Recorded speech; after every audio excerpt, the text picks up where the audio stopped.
A Moment in the Sun is a quote by W.E.B. Du Bois saying, you know, the Negro had a moment in the sun after the Civil War and then was dragged back into slavery.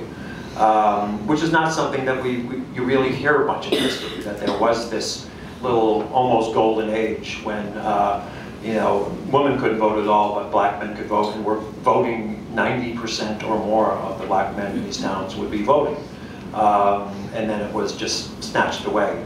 And then the other thing that I ran into doing research for my book, Los Gusanos, was this thing called the Philippine-American War. And I was pretty old and I'd never heard of it. And it seemed that we had won the war. And we usually really celebrate wars that we win. There are usually lots of movies and books and stuff about them. There was almost nothing. Before we made Amigo, I think there were exactly 2 American movies made about the Philippine-American War. Both pretty bad, but at least about it, and pretty obscure. And so I asked some Filipino and Philippine-American friends what they knew about it, and they said, well, we kind of know about it, but it was not taught in our schools. And of course, you know, Americans had written their history books, you know, that were taught in schools, and so that got me into, you know, suspicion is right next to interest.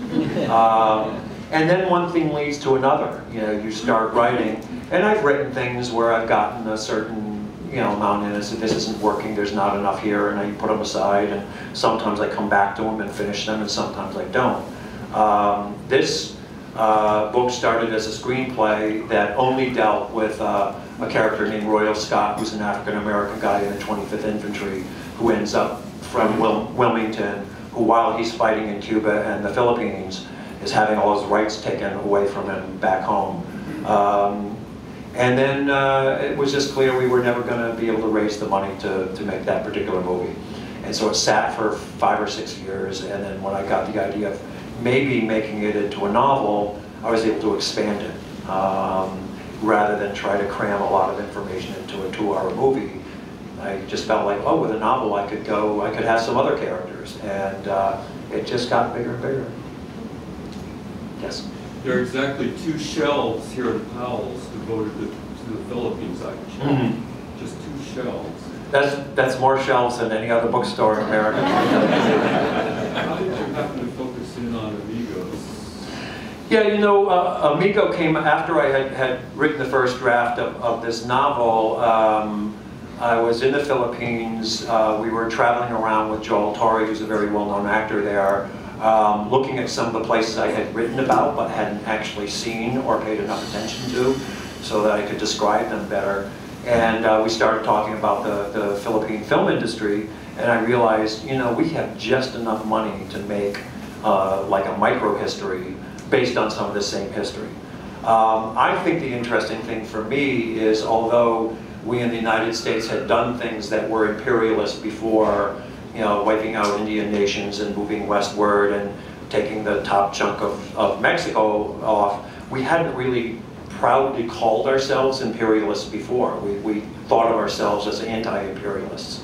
And there's this very quick turnaround in this period from, well, we're the people who pro bono are going to go down and save the poor Cuban oppressed people from the dirty Dagos from Spain, to, oh, we're going to the Philippines quite openly because we're imperialists, we need a coaling station, we want markets in Asia, and they're just little brown guys, and it's our white Christian duty to help them out by taking over the country and killing a lot.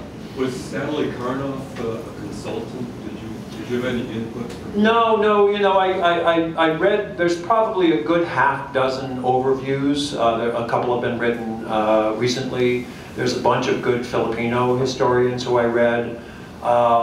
But what I find is kind of like if you ever get any information from Wikipedia, about a third of it is untrue because it just gets reproduced.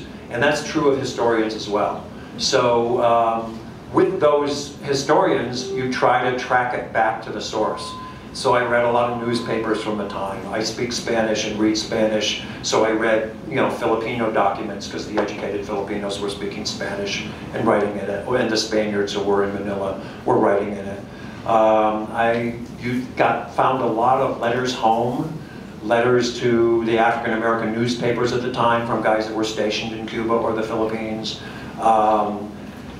Testimony, there were, it was a very controversial war, so there was an anti-imperialist society. The most famous people involved in that were Andrew Carnegie and Mark Twain, who probably didn't agree on anything else, but they were in that, as well as a bunch of people who were in it because they were so horrified of miscegenation that they were worried that American boys would come back with Filipino wives and we'd have more mongrelization of our country.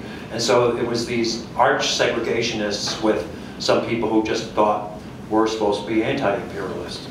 So it really, you know, there's congressional testimony about waterboarding, which is where we picked that up. It was called the water cure back then. So you try to piece it together, and whenever you get information, you try to go back to as early in the source as you can. And quite honestly, a lot of stuff in the book is the media of the time, which would be the yellow journalists, the early movies where they made these things called actualities, which we would nowadays call documentaries. But because it was almost impossible to get a camera over into the Philippines and film the battles, they would restage in the hills of New Jersey with the New Jersey National Guard playing the Americans. And just a bunch of African-American guys who were hanging around say, you put on some white clothing, you're a Filipino. And these would be presented as documentaries. The cartoonists of the day were very useful. The illustrators of the day were very useful. Reading novelists of the time, Jack London, Stephen Crane, a lot of those guys who were there at some of the things that end up in the book, but also to try to get a feel for the language. So I probably read 100 books, or parts of 100 books for this, and then an awful lot of, you know, newspapers and diaries and things like that. And every once in a while, you realize it's as important for, if you're going to understand a period, not just what happened, but what do people think was happening? What's the news they were getting? You know, if you're in Iowa somewhere, and you're just reading the local paper, what was it? What do you think a Filipino looks like? Where do you think it is? And that's very important to understanding the psychology of a nation that can make a 180-degree turn like that.